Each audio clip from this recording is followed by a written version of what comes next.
Hey there. Welcome to Midnight Sleep Crime. I'm here to help you relax tonight.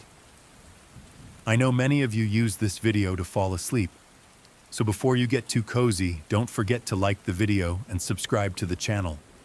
Also, let me know where you're watching from and what time it is there. I'd love to hear from you. Story 1. A remodeling crew in Michigan was tearing up a 19th century farmhouse floor when they found a trapdoor. What was inside led to a statewide investigation, 5 exhumations, and the unmasking of a killer who had hidden in plain sight for over 40 years. In 2023, contractor Luis Romero and his crew begin renovations on an old farmhouse outside Kalamazoo. While removing the rotted living room floor, they discover a hidden trapdoor sealed shut with bolts and concrete. Inside is a narrow staircase that leads to a fully preserved 1970s children's bedroom, untouched, with toys, posters, and a bed still made. At first, the room seems like an eerie historical oddity, until they find human teeth in a jewelry box on the dresser. The case quickly unravels decades of secrets tied to the house's original owners, the Harlan family. The youngest daughter, Rosie Harlan, had gone missing in 1981 at the age of 9, but police had no evidence, and the family claimed she'd run away. Over the years, multiple foster children placed in the home also disappeared or died under suspicious circumstances, yet the case files were scattered and never connected. The discovery leads to a massive forensic effort that uncovers 5 victims. But the biggest shock comes when a now elderly man, a retired police detective who originally cleared the Harlans, is exposed as being part of the cover-up. His connection to the Harlans runs deeper than anyone imagined. The twist? The preserved bedroom was never meant to be found. It was built as a memorial by someone with a conscience, someone who left behind a final letter explaining everything. Kalamazoo, Michigan, May 3rd, 2023. Luis Romero wasn't one for superstition. He'd torn up enough old floors and walls over the years to know that sometimes creaking noises and cold spots were just bad insulation and worse plumbing. But this house felt different. The job was simple enough. Restore a dilapidated 1880s farmhouse for a young couple planning to turn it into a countryside Airbnb. The property had been vacant for decades, passed down through inheritance, rarely touched. A minor fixer-upper, they said, until Romero's crew pulled up the floorboards in the main room. It was Luis's apprentice, Kenny, who first found the edge of it, a steel-reinforced trapdoor, completely sealed with old cement and rusted bolts. "Hey, boss," Kenny called, tapping his crowbar against the edge. "You see this?" Luis knelt down, running his hand across the surface. It was flush with the joists, expertly disguised. He followed the bolts with his eyes. Someone had gone to great lengths to make sure this door stayed shut. "Get the grinder," Luis muttered. "We're opening it." The trapdoor. The air changed the moment they cracked the seal. A musty, cold draft crept out from below. Kenny leaned in with a flashlight and frowned. "It's stairs," he said. "Leads down. But it's weird. Looks like finished walls." The hole opened into a narrow stairwell, perfectly preserved. As they descended, it felt less like a basement and more like a capsule from another time. At the bottom was a small door with floral wallpaper peeling at the edges. Behind it, a room no larger than 10 by 10 feet. A pink bed with ruffled sheets sat perfectly made. A small dresser, toy chest, and bookshelf lined the walls. Movie posters from the 1970s, The Rescuers, Star Wars, Pete's Dragon, were pinned up like someone had just been there. Dust lay everywhere, but nothing had been disturbed. A dollhouse sat open on the floor. On the nightstand, a Mickey Mouse lamp flickered when Luis tried the switch. This doesn't make sense," Kenny whispered. Luis opened the closet. Inside were a row of tiny dresses, all neatly hung, and a shoebox. He opened it. Inside, nestled among yellowed hair ribbons and paper dolls, were 6 human teeth. The police were called immediately. Within hours, the farmhouse was roped off, and the county coroner arrived with 2 forensic techs. Detective Ellen Glass of the Kalamazoo Sheriff's Department took the lead. The first thing she noticed? The room wasn't built with the rest of the house. The walls were newer, the construction modern. It had been created within the house and expertly hidden. "What we have," she said during the initial press briefing, "is a crime scene that may date back over 4 decades. We believe this was a concealed living space, and there is strong indication that a child lived here for some time." But what shocked her most wasn't the room.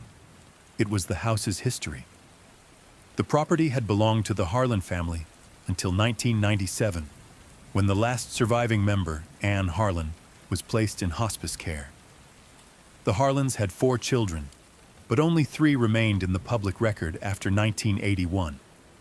The youngest, Rosie Harlan, had been listed as a runaway at age 9.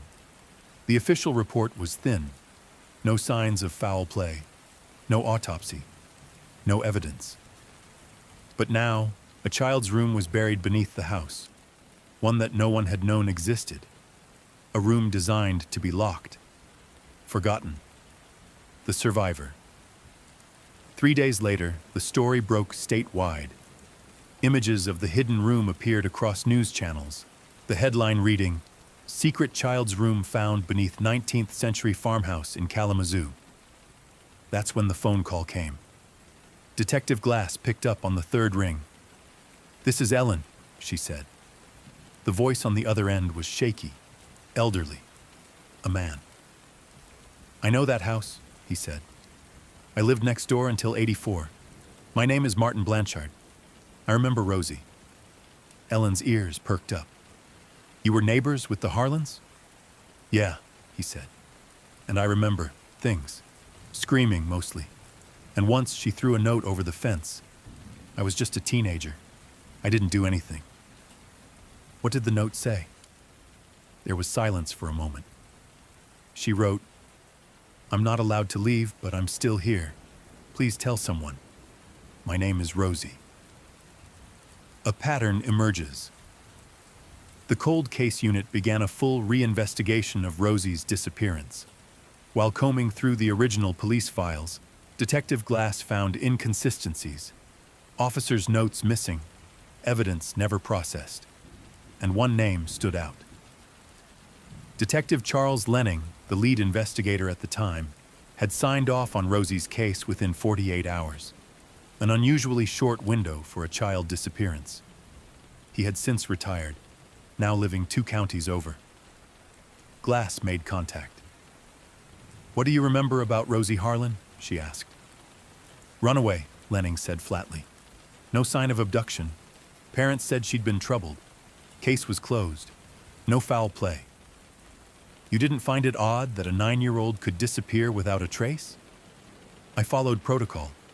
If you're calling me 40 years later, then maybe your department's got time to waste. I don't." Click. Something wasn't right. The dollhouse back at the scene, forensic teams began inventorying the room. Beneath the bed was a crawl space sealed with plywood. Inside, they discovered a small metal lockbox. Inside the lockbox was a set of photographs, Polaroids, curled at the edges, showing a young girl with red hair in various poses. Some showed her smiling, others crying. But the final photo chilled the entire team. It was of Rosie standing beside the dollhouse, holding up a sign written in crayon, "This is not my home." On the roof of the dollhouse, forensic techs noticed something strange. Carved into the shingles with a blade were 7 sets of initials. Only one matched someone they knew. R.H., Rosie Harlan. The rest? Unknown. The room had become a forensic goldmine and a nightmare. Detective Ellen Glass stared at the dollhouse on the evidence table. Each carved set of initials was cataloged and magnified. 7 sets. One belonged to Rosie Harlan. The others? No mention of them in any Harlan family records. Glass felt a pit form in her stomach. Assume the worst, she muttered. 7 sets of initials. 7 kids. Desai nodded grimly. If we're lucky, initials alone won't be all we have for long. Digging the records, Detective Glass requested all missing persons reports for children under 12 between 1975 and 1985 in Kalamazoo County and surrounding areas. The list was longer than she expected, and many had gone cold with only vague leads. She assigned her team to begin cross-referencing the initials with these files. The first match came quick. TL, Timothy Lasker, age 10, disappeared while walking to school in 1979. AW, Angela White, 8, vanished from a grocery store parking lot in 1980. MC, Maya Carter, 6, last seen leaving a church daycare in 1982. Each case had one bizarre similarity. Initial interviews with the Harlan family were conducted, but not followed up. The Harlans always seemed to have just seen the child nearby, or claimed they knew nothing. None were arrested, none were searched. But the Harlans were in the background of everything. The family. The Harlan family patriarch, Walter Harlan, had died in 1992, the same year the house was first abandoned. He was a church deacon, local handyman, and often hosted Sunday dinners for neighbors. His wife, Ann Harlan, had died in hospice just 3 years earlier. Photos from their home showed the couple with their children, Gregory, Sarah, Michael, and Rosie. Rosie had been the youngest by nearly 10 years. Interviews with surviving community members painted a curious portrait. The Harlans were respected, helpful, and devout. But those who knew them well, or dared to question them, spoke of secrets, strictness, and an unsettling devotion to privacy. They always locked their basement, one former neighbor said. Always. Not just a latch. Heavy chains. Like they were hiding something alive. A pattern. Hidden in plain sight glass widened the search. She pulled property records for the Harlan family's business dealings and discovered Walter had purchased 3 adjacent parcels of land in the early 1980s. 2 had been sold, but 1 remained untouched and wooded. 10 acres of thick Michigan forest. She obtained a warrant and headed out with cadaver dogs. On the 3rd day, they found the first shallow grave, then a second, then a third. Each grave contained the remains of a child. Dental records confirmed what Glass already feared. Timothy Lasker, Angela White, and Maya Carter had all been buried there. Their disappearances, once scattered and forgotten, were now fully connected, bound together by the Harlan name. The 5th victim. Meanwhile, forensic techs made a discovery inside the secret room's toy chest. Hidden beneath a false bottom was a strip of 35mm film. After careful development, it revealed 8 still photographs. Each one showed a child sitting in the same chair in the same room. One girl, seated in the 4th photo, wore a shirt with Camp Elmwood, 1978, printed across it. Glass found the camp still operating and contacted their historical office. That girl was Emily Stanton, reported missing in 1978 during a family trip. Her case had gone cold, ruled as likely abduction by a stranger off the highway. No suspects, no leads, until now. Emily's initials matched one on the dollhouse. ES, the body count was now 5. The whistleblower. Then, a miracle. Detective Glass received an anonymous envelope in her mailbox at the station. No return address. Inside was a letter and a photo. A Polaroid of the dollhouse, taken clearly in the 1980s. Pinned to it was a note, handwritten in block letters. They never let her out. She begged. I couldn't stop it, but I made her a room so she could feel safe. There are more. Look under the floor. The truth is deeper than you know. Glass's hands trembled. There was a faint signature at the bottom. S. A visit to Gregory Harlan. Gregory Harlan, the eldest son, was now 63 and lived in a remote cabin 2 hours north of Detroit. Glass and 2 officers arrived unannounced. He answered the door with a tired expression, long gray hair pulled back, eyes dull. "You're here about Rosie," he said quietly, almost like it was a relief. Glass raised an eyebrow. "We're here about all of them." Gregory let out a long sigh and stepped aside. "Then I guess it's time." Inside, his walls were covered in childlike drawings. Rosie's face appeared repeatedly, drawn over and over in various stages of life. A 9-year-old, a teenager, even a woman in her 20s. "She never left that room," he said softly. "She cried every night. She sang lullabies to herself. I made her the dollhouse. I brought her food when they forgot. But I wasn't strong enough to stop it." Glass pressed. "Who kept her there?" He stared out the window. "All of them, but mostly Sarah. She said Rosie was too wild, said she had to be tamed." One final clue. Gregory said something else before being taken into custody. She wasn't the last. There was another, a boy. He didn't live in the room. He died before they built it.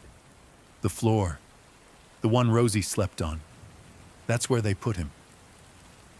Detectives returned to the farmhouse and removed the planks beneath the bed. Ground-penetrating radar lit up almost instantly. They began to dig, and what they found would change the direction of the entire case. The ground beneath the bed had always felt wrong. Luis Romero had mentioned it early on. The floorboards under Rosie's bed were thicker than the rest, layered differently. Now, with Gregory Harlan's confession and a confirmed body count rising, it was time to dig. The forensic excavation team began carefully removing soil. Within hours, they uncovered a wooden box, not a coffin, but a carpenter's chest. Inside lay the skeletal remains of a young boy, no older than 7. There were no clothes, no toys, no name. Only a small silver pendant clutched in his tiny hand. The letter D etched into it. Who was D? Detective Glass sent the pendant to be analyzed while forensics worked on estimating time of death. The chest itself dated back to the 1950s, older than Rosie, older than even the Harlan children. The boy was different from the other victims. His remains showed signs of malnutrition and prolonged physical abuse. Several bones had been broken and healed improperly, and there was evidence of blunt force trauma to the skull. Someone had not just hidden this child, they had erased him. And yet, Gregory Harlan had known about him. Glass returned to the jail for another interview. Gregory's truth. Gregory sat with a numb expression, hands folded on the cold steel table. When Glass showed him a photo of the pendant, his lip quivered slightly. "His name was David," he said quietly.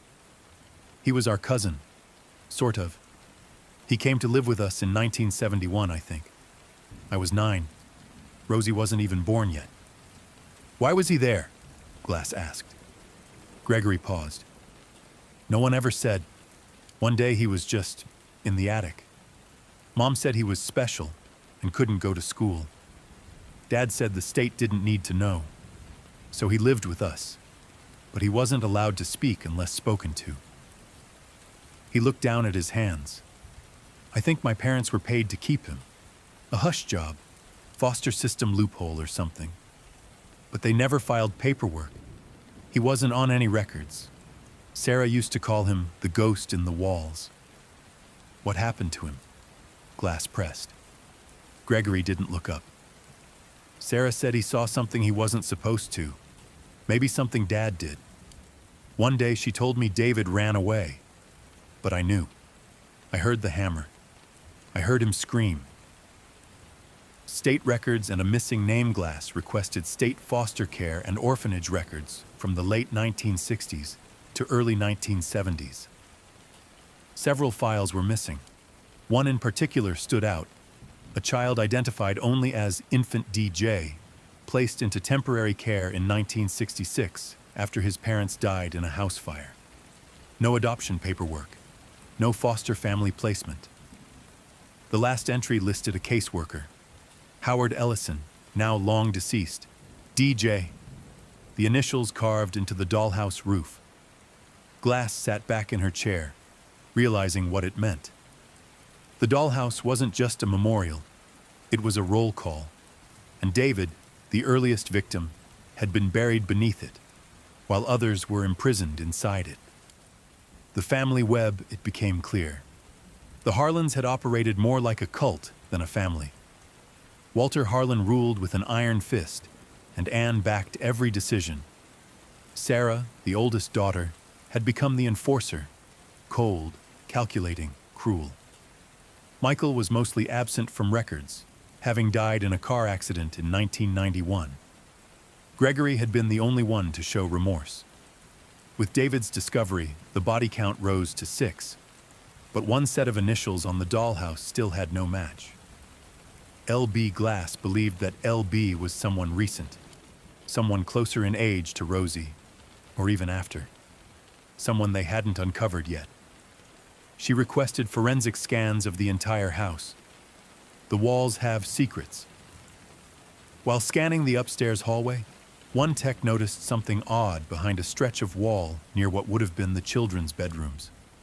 The wall, constructed in 1985 renovations, had hollow space, but no reason for it to exist. No crawl space, no plumbing. A demolition crew opened the wall carefully. What they found inside shocked everyone. A second, smaller hidden room. This one sealed from the inside with rusted hinges and nails. No windows, no doors. Inside was a child's mattress, blankets, a rusted chamber pot, a makeshift vent punched through the ceiling into the attic, and carved into the wall, over and over again, were 3 letters. LB, LB, LB, LB, but no body, no bones, only a name, scratched faintly under a painted section of wall. Lily. Help me, please. A race against time. This changed everything. Glass knew now there might be a 7th victim who wasn't dead, or at least wasn't confirmed. If Lily was kept in that room, and if there were no remains, it meant she may have been released, or escaped. The timeline was unclear, but the discovery forced the department to issue a statewide search for anyone matching. Female estimated age 40 to 45. Possibly named Lily B. or Lily Harlan, lived in or around Kalamazoo between 1980 to 1990. No official birth records. Foster systems, school rosters, even hospital admittances were cross-referenced. One name finally surfaced. Lily Beck, born 1981, was taken in as a ward of the state after being found wandering the woods near Allegan in 1992. No memory of her past. She had been placed in long-term care after being diagnosed with trauma-induced amnesia. She now lived in a group home in Traverse City. Glass left that night. Face to face, Lily Beck sat quietly in the garden of her residential facility, her eyes following a butterfly with childlike wonder. Detective Glass approached slowly, unsure of how much Lily understood. The staff had warned her.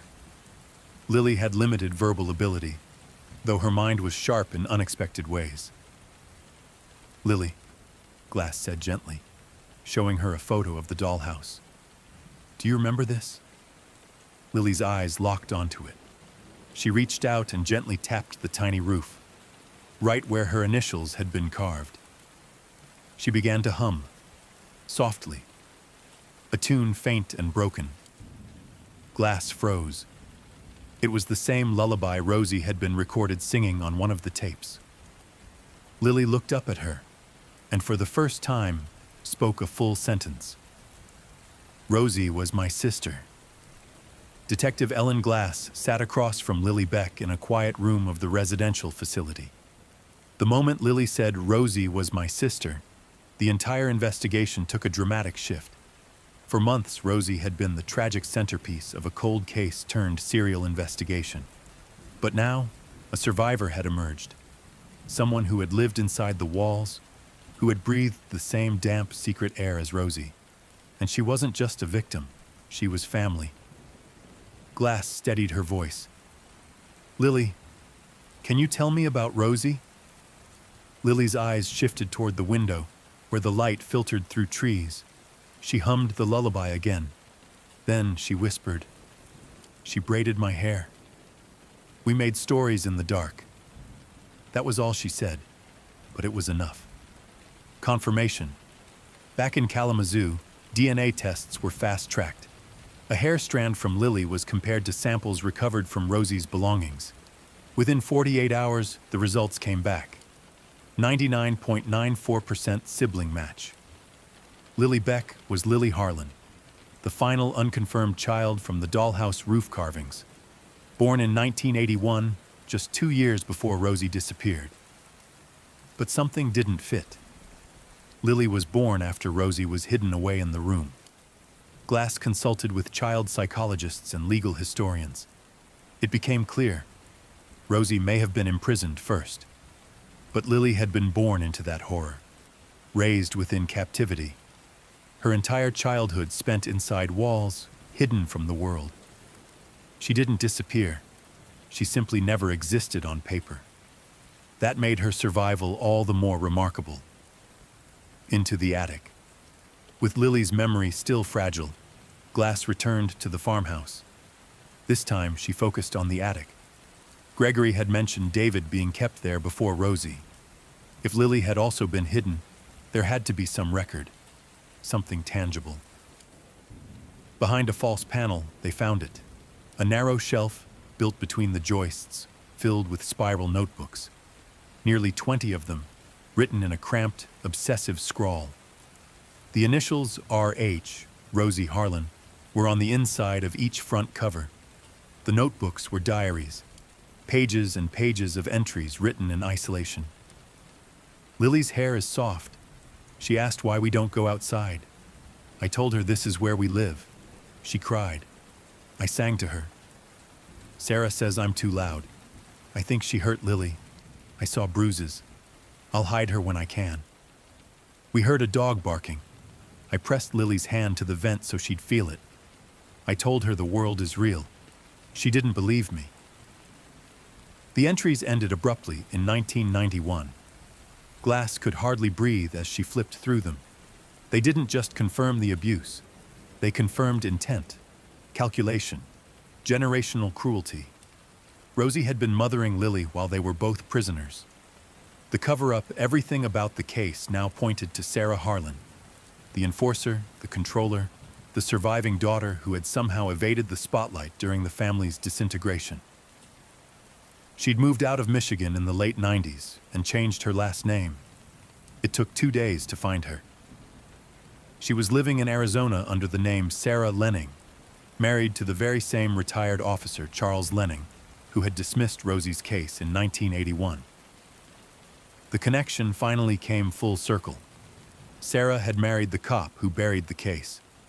The arrest Glass coordinated with Arizona authorities for a surprise visit. At 6:15 a.m., officers arrived at a small adobe house outside of Flagstaff. Sarah answered the door with bleary eyes, clutching a robe. Glass stepped forward, badge out. "Sarah Harlan," she said, "you're under arrest for the kidnapping, unlawful imprisonment, and murder of multiple children in Kalamazoo County, Michigan." Sarah didn't protest. She smiled. "I was wondering when you'd come." The interrogation. In the interview room, Sarah remained disturbingly calm. She requested coffee, drank it slowly, and answered every question with an unnerving flatness. Glass leaned in. "Why did you imprison Rosie? Why did you kill David?" Sarah blinked. "Because they were weak. They cried. They asked questions. Weakness spreads like mold." "And Lily?" "Lily was an accident. Mom said she was a punishment, but Rosie wouldn't let her grow up right. She protected her, lied for her, loved her. I was trying to fix that." Glass narrowed her eyes. "Did you kill Rosie?" Sarah's lips twitched. Number Rosie died on her own. She stopped eating. She gave everything to Lily. Her strength, her body, her hope. I didn't need to kill her. She did it herself. The final tape. Back at the house, one final tape was found behind a wall panel in the hidden room. It was dated August 14th, 1991. The screen flickered to life, showing Rosie, thin, pale, her hair in braids, eyes bright despite the squalor. She looked into the camera and spoke. If you're watching this, then I didn't make it. But maybe Lily did.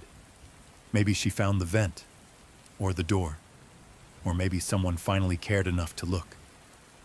Lily is strong. She deserves the sun. Please, let her have it. The screen cut to black. Closure, and not Rosie's body was never recovered. Despite excavation, sonar, and even drone-based ground scans of the entire Harlan property and nearby woods, no remains were ever found. Gregory insisted she died quietly in her bed. She held Lily's hand, he said. I buried her, beneath the trees. I just don't remember where. I was too broken. A memorial was erected on the property, 7 stones in a circle, one for each victim. One stone remained blank, carved only with the initials R.H.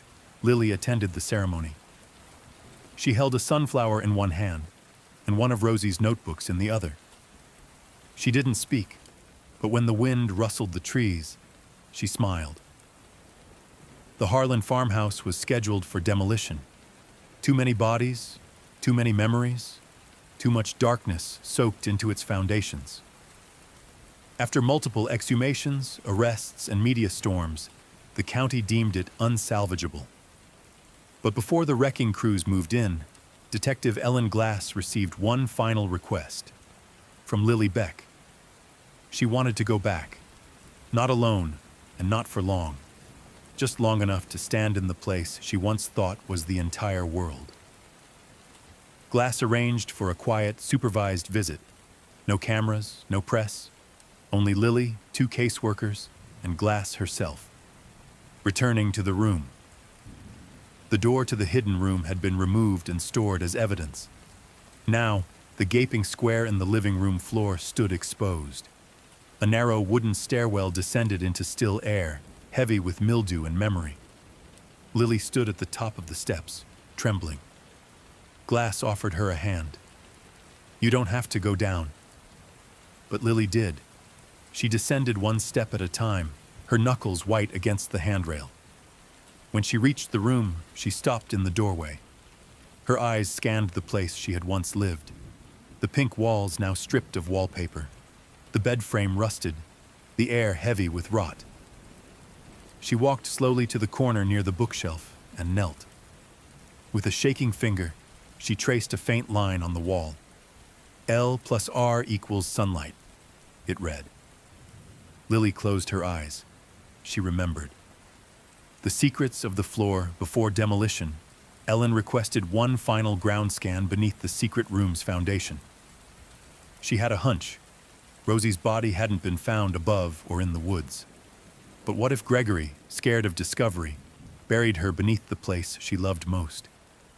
A place she believed Lily might one day escape from.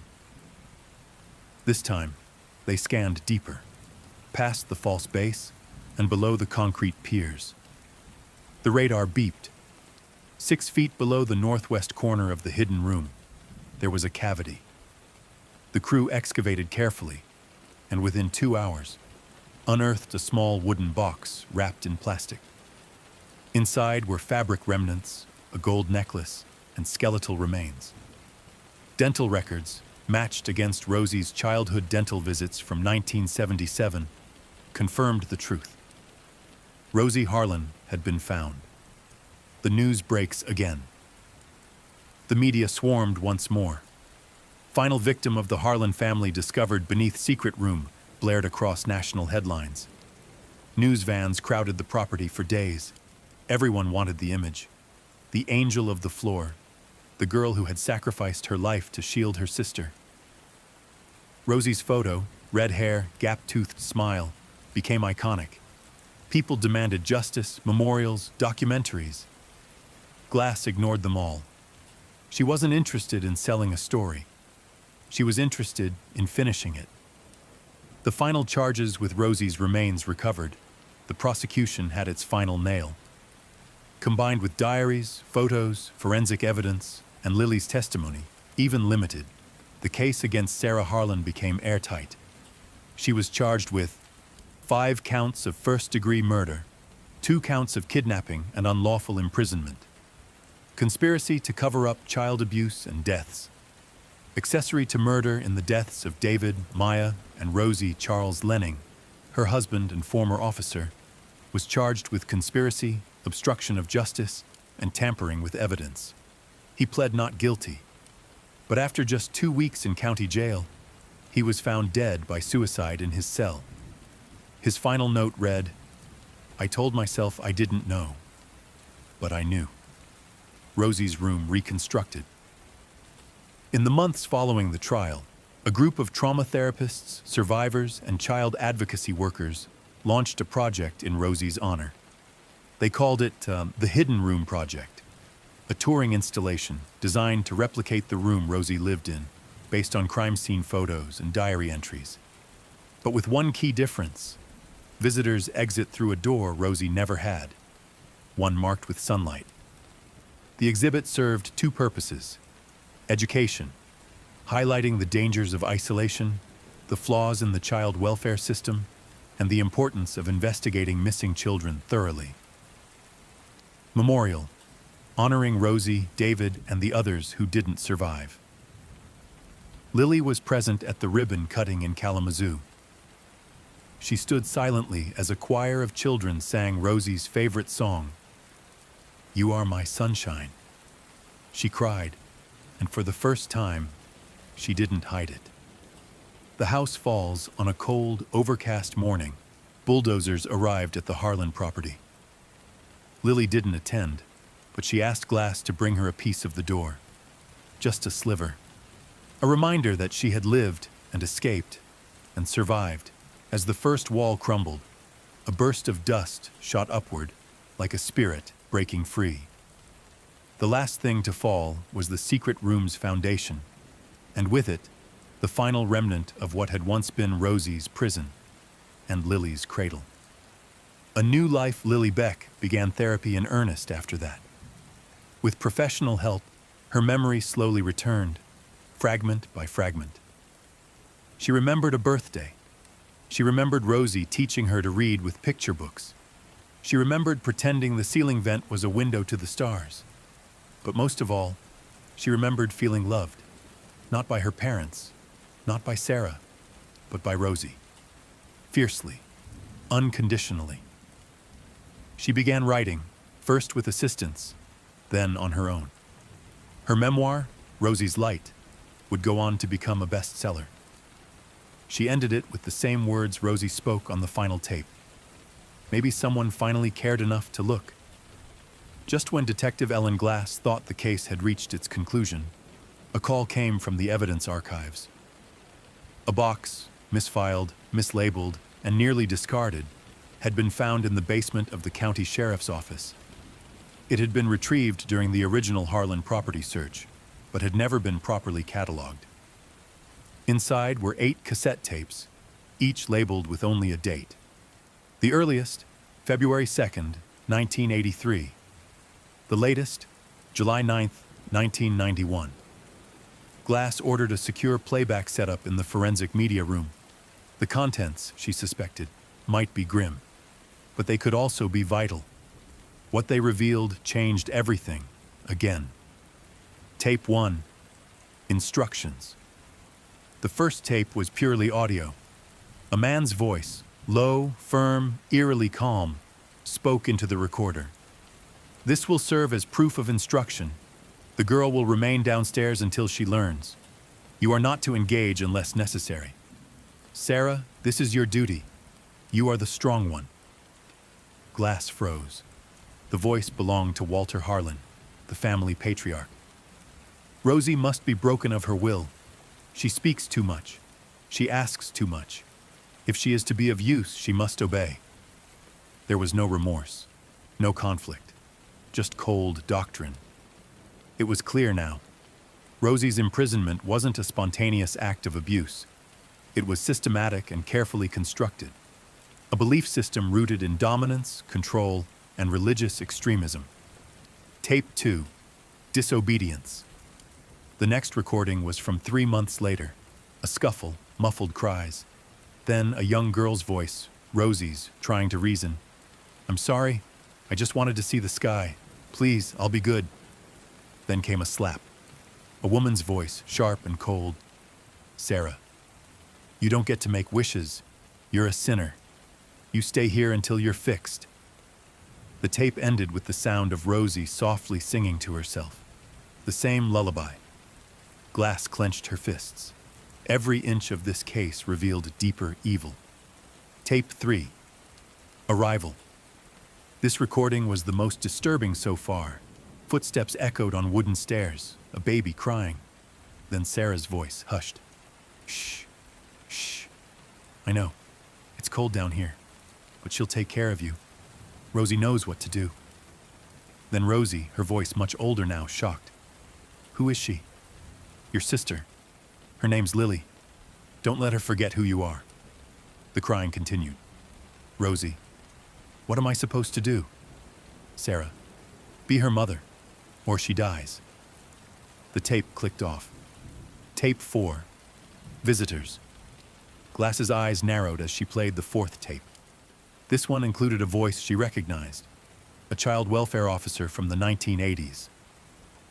Glass pulled old records and confirmed it. James Mead, who had conducted a welfare check on the Harlan property in 1986 after a neighbor's complaint about screaming. But according to the records, he had found nothing suspicious. On the tape, Walter Harlan greets him warmly. "Just the little ones today. Gregory's off at school. Rosie's visiting relatives." The man's voice was casual, distracted. There were no sounds of searching, just coffee being poured. Then Walter, barely audible, murmurs, "God watches when the world doesn't." Mead, "That he does, Mr. Harlan. That he does." The tape ends. The pattern of protection glass couldn't shake the horror. Over the years, 5 different state and county employees visited the Harlan home. All left without incident. None filed follow-up reports. Were they coerced? Or just lazy? Or worse, complicit? She launched a quiet investigation into surviving employees from that era. What she found was a network of apathy reinforced by Walter's community power and influence. A respected church leader, he held leverage through donations, local favors, even police endorsements. They had built a house of secrets, and everyone helped keep it standing. Tape 5. Escape attempt. This one hurt to listen to. Rosie's voice, panicked, panting. "She's sick. She has a fever. I need medicine. Please, I think she's dying." Then Sarah, cold and unmoved. "You'll figure it out." A pause. A thud. Then Rosie screams, "I'll get out. I'll tell them. I swear to God I will." Then silence. The tape ends. Glass could almost hear the iron door slamming shut. Tape 6. The confession. July 1991. Rosie sounds weak. Her voice is faint. Her words slow. "I don't have long. I've stopped eating. I gave Lily my soup. I couldn't keep it down anyway."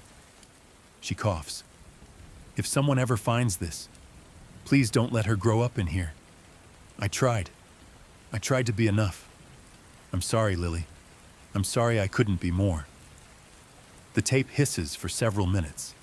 Then the last words, "I hope you find the sun." Tape 7. Sarah's diary. This final recording wasn't made by Rosie.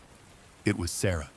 She had recorded herself sometime in 1992, after Rosie's death and before Lily's escape. "She's gone. I buried her with the doll. The little one doesn't understand yet. I'll break her the way I couldn't break Rosie. This time, no stories, no songs, just silence." Then she whispers something chilling. "The Lord cleanses those who are willing. The others, he discards." Glass turned the tape off. There was no remorse, no regret, only ideology. Faith twisted into a weapon, the missing 8th tape. Only 7 tapes had been reviewed, but the box was labeled 8 tapes. Glass searched the evidence locker records and found a discrepancy. The 8th tape had been logged and then removed. Signed out by a former deputy in 2005. He'd never returned it. The deputy's name? Stephen Marks. He died in 2011. But his personal belongings, boxed and stored in county archives, had never been thoroughly cataloged. Glass requested access, a glimmer of hope. Among the old boxes of uniforms and photos, she found a plastic VHS case. Inside was the final tape, unlabeled, unmarked. Glass popped it into the player. The screen flickered to life. It showed Lily, maybe 10 years old, curled up under blankets in the hidden room. And beside her, a figure lay motionless. Rosie. But then, movement. Lily stirred, climbed to her knees, crawled to the vent. She pressed her hands to it. She whispered, "I'll find the door." And then the camera slowly tilted upward toward a sliver of ceiling light. Rosie had filmed it. Her final gift, proof of Lily's will to survive. Ellen Glass had solved murders before. She had tracked serial killers, exposed cover-ups, cracked cold cases left in moldy cardboard boxes for decades. But this was different. Rosie's story wasn't just about one broken family or one hidden room. It was about how many people looked away. As the investigation deepened, the fallout widened. Ellen realized the Harlan family had succeeded not because they were cunning, but because the system let them. And now, she intended to dismantle that system, piece by piece. The staff who knew over 40 interviews were conducted with former Michigan Child Protective Service workers, local officers, and school officials from the 1980s and early 90s. At least 6 admitted to either. Filing incomplete reports. Ignoring warning signs, trusting Walter Harlan's good standing in the church and Community One. Marjorie Neely, now in her late 70s, broke down during questioning. I remember seeing bruises on the oldest girl, Sarah. I thought maybe it was just a strict household. I should have asked more. I should have fought harder. Ellen stared her down. But you didn't. Marjorie wept. Number I didn't. And now those children are bones in the dirt. The foster system loophole state investigators found glaring gaps in the foster care pipeline that allowed Walter and Ann Harlan to house children like David DJ, the earliest known victim, without proper documentation. Old records showed that in 1971, a fire destroyed a state archive warehouse. Dozens of adoption and foster files were lost. Several children were then placed informally with families by overwhelmed caseworkers. Walter Harlan had personally signed for DJ, but no follow-ups were ever made. No school records, no medical history, not a single welfare check after 1973. It was as if David had vanished the moment he entered the house. The Financial Trail Glass requested all available tax and donation records connected to the Harlan's Church, Second Elm Pentecostal, a tight-knit but powerful congregation in Kalamazoo's rural belt. The church had shut down in 2002 after a fraud scandal, but its old records were archived. That's when she found it. From 1977 to 1988, monthly payments of $300 to $500 were made to the Harlan family from a fund labeled Special Youth Placement Assistance. The checks were signed by Pastor Gerald Rusk, a fiery preacher who had died in 1995. His sermons, stored on VHS, were riddled with apocalyptic warnings about purifying the next generation. He had been funneling church money to families like the Harlans, under the guise of home sanctification. Glass murmured aloud, they weren't just hiding these kids, they thought they were saving them. A cult or a cover? A psychological profiler working with Ellen posed a theory. The Harlans may not have acted alone. Their actions, isolating children, brainwashing through fear and obedience, cutting off outside contact, were cult-like. But there had never been enough members or outside structure to call it an official cult. Still, Ellen began mapping connections. Another family in Ohio, connected to the same church, had 3 adopted children vanish from their records. A nurse in Indiana claimed she once treated a mute little red-headed girl, brought in under a fake name, around 1988. A retired mail carrier remembered delivering dozens of unmarked envelopes from the church to special households. Could it be that what happened in the Harlan house was part of a broader system of hidden placements? A pipeline that took vulnerable, orphaned, or unwanted children and assigned them to families under religious cover. It was impossible to prove fully. But there were too many shadows to ignore. Gregory's final letter. In prison, Gregory Harlan began writing letters, not to the court, not to the media, but to Lily. With her permission, Ellen read one aloud to her during a supervised session. "Dear Lily, I don't deserve your forgiveness, but I want you to know, Rosie loved you more than anyone I've ever seen love anything. She gave up everything to protect you. I tried to help. I didn't do enough. But she never gave up. You are the proof that she won. If the world ever tells you you're broken, tell it this. A girl raised in darkness still found the light. You are the light, Lily. I'm so sorry. Greg." Lily didn't cry. She simply asked Ellen, "Can I write back?" It was the first time she'd initiated anything on her own. Public reckoning. By mid-2024, the case was national news again. A wave of lawsuits followed. Former social workers were subpoenaed. The state of Michigan faced a class action lawsuit from victims of foster care abuse. The church's former trustees were investigated for financial conspiracy. Survivors from other placement families came forward, many of them bearing similar stories of hidden rooms, isolation, and spiritual abuse. One woman, now 52, stood before a press podium and said, "I thought I was the only one. But Rosie's story showed me I wasn't crazy. I was just hidden." The Sunlight Foundation Lily, now in therapy full-time and working with a ghostwriter, launched the Sunlight Foundation, a nonprofit dedicated to investigating failed placements, forgotten foster children, and unregulated home adoptions. Its motto, "No child left unnamed." The foundation quickly uncovered 3 more children missing from state records between 1970 and 1990, all from Michigan, all with ties to closed churches. One girl, Angela M., was found alive in 2025, living under a false name in northern Wisconsin. She remembered Rosie. "She gave me her last cookie," Angela whispered in a recorded interview. "She said I'd get out. I didn't believe her." Angela escaped in 1985 by crawling through a coal chute during a thunderstorm. Her story was buried for decades.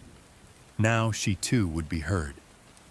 Echoes, the Harlan farmhouse, was gone, but a 3D model, built for evidence, was displayed at the Michigan Museum of Justice. Visitors could walk through the virtual recreation of Rosie's room, the attic, and even the tunnel Lily used to escape. At the end of the exhibit, guests stood before a wall of names. David DJ, Maya Carter, Timothy Lasker, Angela White, Emily Stanton, Rosie Harlan. And now, Angela M., one plaque read, "They were hidden, but not forgotten." And next to it, a small note in Rosie's handwriting, preserved from her diary. "If you find this, tell them I was real." Despite the mounting evidence, growing media frenzy, and national outrage, one part of the Harlan story remained elusive. What happened in the final weeks before Rosie died? The diaries ended abruptly. The tapes grew fewer, and Rosie's remains, while found, gave little forensic insight beyond severe malnutrition and bone deterioration. So much of her life had been documented in whispers, faint singing, scribbled lines. memories sealed behind drywall. But the last days were shadows. Until a janitor from the courthouse made a discovery. The black box in a dusty supply closet beneath the Kalamazoo County Archives building, behind a false wall panel, a maintenance worker named Ron Holloway found a locked briefcase. It had no label, no key. He almost threw it away until he shook it and heard something rattle inside. The sheriff's department took possession and cracked it open. Inside was a digital high-8 camcorder. Along with it, one final tape labeled 1991 RH Do Not Destroy. Rosie's final film. The video was grainy and the battery almost dead. But when Glass viewed it, in a sealed room with no reporters, no agents, no noise, the entire course of the investigation changed. Rosie had recorded herself, not secretly, not hurriedly, but deliberately. She sat on the bed, the same bed where her bones would later be found. She was thinner than before. Her hair hung limp over her shoulders. Her lips were cracked, but her eyes still defiant, still alive. If you're watching this, I guess you found me, or what's left of me. She coughed. This is my truth. No lies, no whispers, just me. The confession. Rosie spoke slowly, clearly. She began by naming every child she remembered, one by one. David, Maya, Timothy, Angela, Emily, Lily. She told their stories as best she could, how each came into the house, what they were like, and how they suffered. Then she spoke about Sarah. Sarah said we were sinners, that God wanted us broken. She said pain was how we paid for being born. I tried to protect them, I really did, but I wasn't strong enough. Except for Lily. She smiled weakly. She still believes in stars. The turning point. Then Rosie said something Glass hadn't expected. I lied to Sarah. She thought I was dying faster than I was, so I faked the shaking, the coughing. I made my voice hoarse. I wanted her to stop watching so closely. And it worked. Sarah stopped feeding Rosie, thought she was near death, shifted her attention. Rosie used that time to coach Lily. I told her how to find the tunnel behind the dresser. I told her to listen for wind. I told her not to cry, no matter what. And then I told her something I never said out loud before. She looked into the camera. I loved her. The last goodbye. The tape ended with Rosie placing the camera on the floor and walking slowly to the wall. There she wrote a final message in chalk. Tell the truth. Don't look away. Not this time. Then she lay down, not in defeat, in peace. The hidden file. Also inside the briefcase was a USB drive. It contained scanned documents, files Glass recognized immediately as internal police memos from 1983. One in particular made her go cold. 2. Deputy Charles Lenning from Sergeant Howard Ellison. You are to drop the Harlan follow-up. They've got eyes on the board.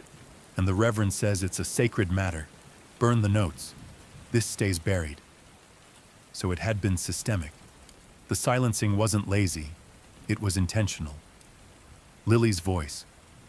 When Lily was shown the final tape, she didn't cry. She placed her hand on the screen and whispered. She didn't say goodbye. She said, tell the truth. It was the longest sentence she'd spoken all year. With her therapist, she began recording audio journals, not to remember, but to testify. She gave permission for one of them to be played at Sarah Harlan's trial. The trial. In the summer of 2025, Sarah Harlan stood before the court, pale, gaunt, her white hair pinned up like a shell of her former self.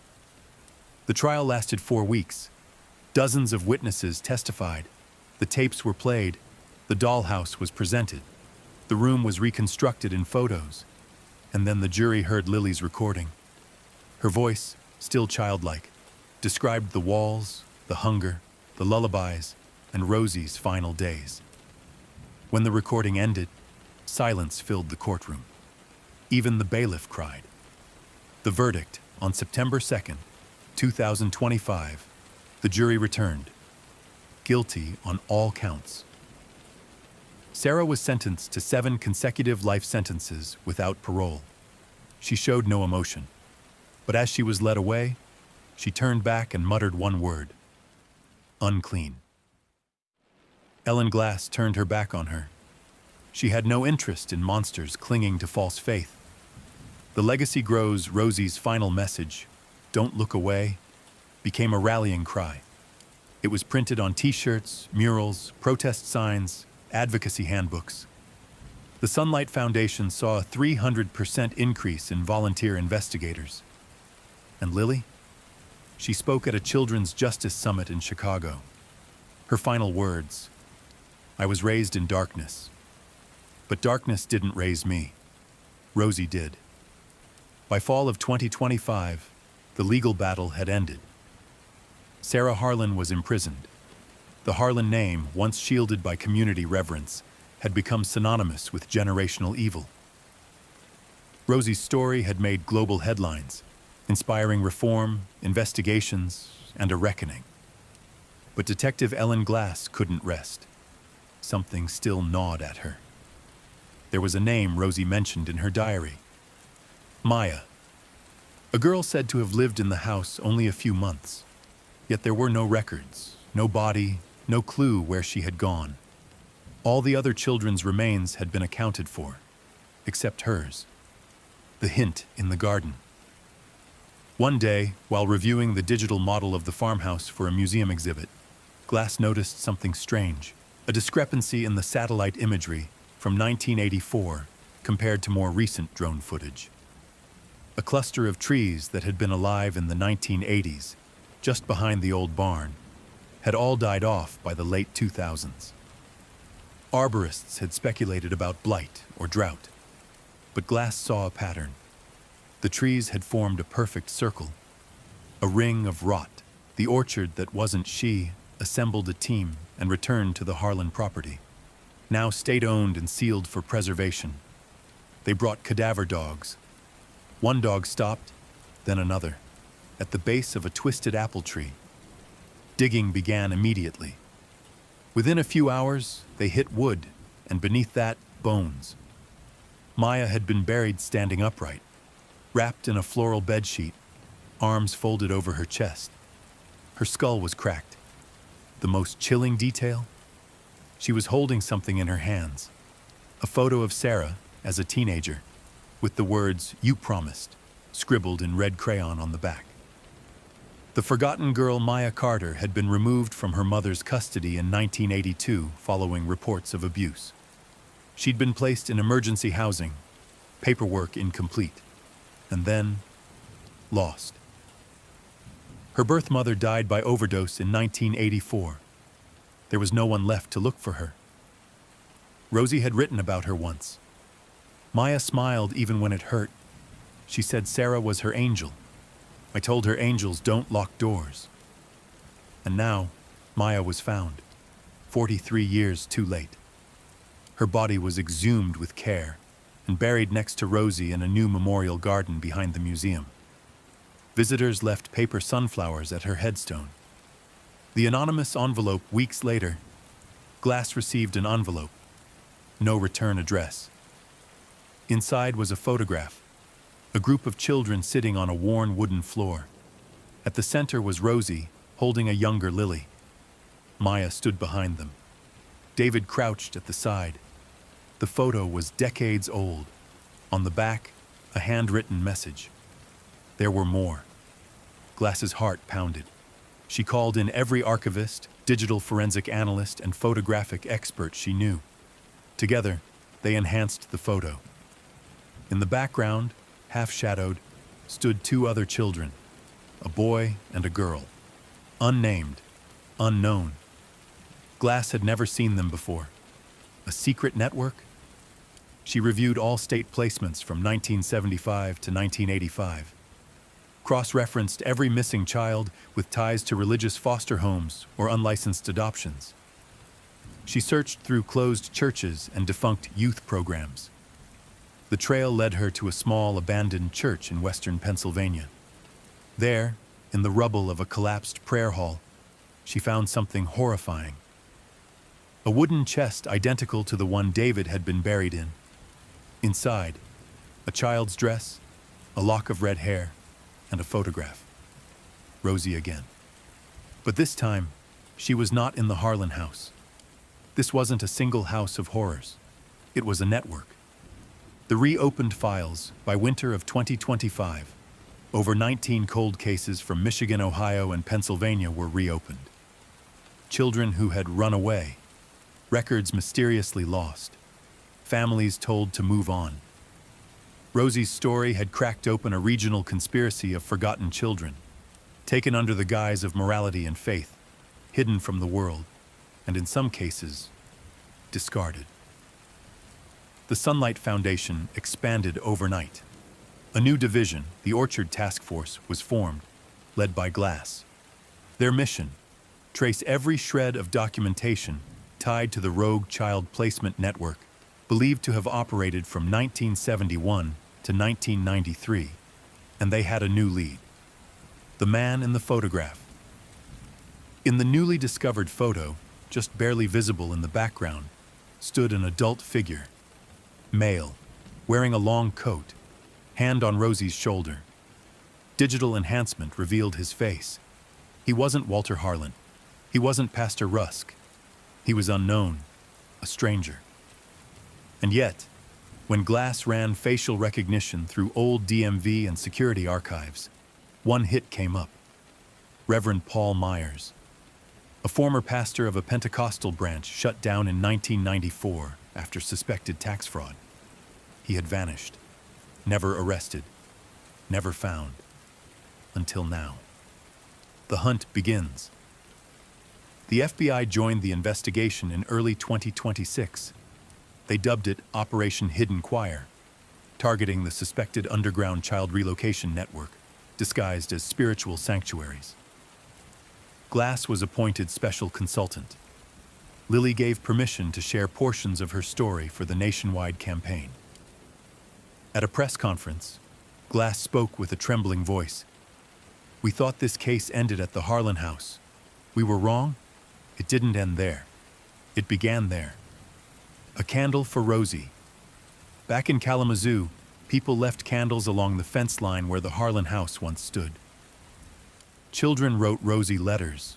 One note, written in a child's crayon, read, 'Dear Rosie, I wish you were my sister. Thank you for saving Lily. Thank you for being brave. I love you.' Glass read it and tucked it into her notebook. Some cases never leave you, and some names you carry forever."